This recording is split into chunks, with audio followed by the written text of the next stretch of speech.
Smart বজাৰৰ পৰা নাৰিকল আনিছিলোঁ 35কে 35কে এটা গতিকে স্মাৰ্ট বজাৰৰ নাৰিকলেদি আজি নাৰিকল লাড়ু বনালোঁ। এয়া কেনেকুৱা হৈছে জনাব। মই নাৰিকল লাড়ুবোৰ কেনেকুৱা বনাওঁ মই আপোনালোকক জনাওঁ দেই।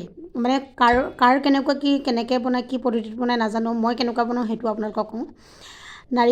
নাৰিকলখিনি ৰুকি পেলাই মই মিক্সিত ৰুকোঁ সদায় নাৰিকল, আৰু চেনিখিনি এক্সট্ৰাকৈ যিমানখিনি পৰিমাণ লাগে নাৰিকলৰ লগত সিমানখিনি জুখি চেনিখিনি এক্সট্ৰাকৈ মই মিক্সিত গ্ৰাইণ্ড কৰি লওঁ, পিচি লওঁ, গুড়া কৰি পেলাই তাৰপিছত এক্সট্ৰাকৈ থৈ আকৌ নাৰিকলখিনি গুড়া কৰি মানে মিক্সাৰত মিক্স কৰি মানে গ্ৰাইণ্ড কৰি লওঁ।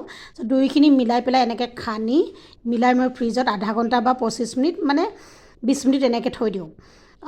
তেনেকুৱা থ'লে মানে ধুনীয়াকৈ চেনিখিনি মিহলি হৈ যায়, একদম পূৰা পাৰফেক্ট মানে লাড়ু হয় বুলি মই ভাবোঁ নিজকে।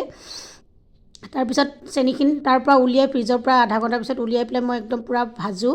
বেছি সময় নালাগে আৰু মানে 20 মিনিটৰ ভিতৰতে ভাজিলে হৈ যায়। তাৰপিছত অকণমান ঠাণ্ডা কৰি মানে 80% মান ঠাণ্ডা কৰি পেলাই মই লাড়ু বনাওঁ, এনেকৈ বান্ধো লাড়ু।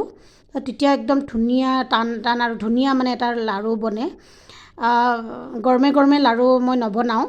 মাহঁতে আগতে কোৱা শুনিছিলোঁ যে গৰমে গৰমে বোলে লাড়ুবোৰ মানে ভাজি পেলাই বনালে মানে ভাল বুলি কৈছিলে, কিন্তু হাত পুৰি পুৰি বনাবলৈ নাই। কিন্তু এনেকৈ যদি ঠাণ্ডা কৰি পেলাই 80% মান ঠাণ্ডা কৰি পেলাই যদি আপোনালোকে বনায়, লাড়ুটো নিজে নিজে বান্ধ খাই যায়, মানে মুঠি হৈ যায়। তো তেনেকৈ বনালে মানে মই সেইটো টিপ অৱলম্বন কৰোঁ। আপোনালোকে কি অৱলম্বন কৰে জনাব, তেতিয়া মানে ধুনীয়া হয় লাড়ুটো।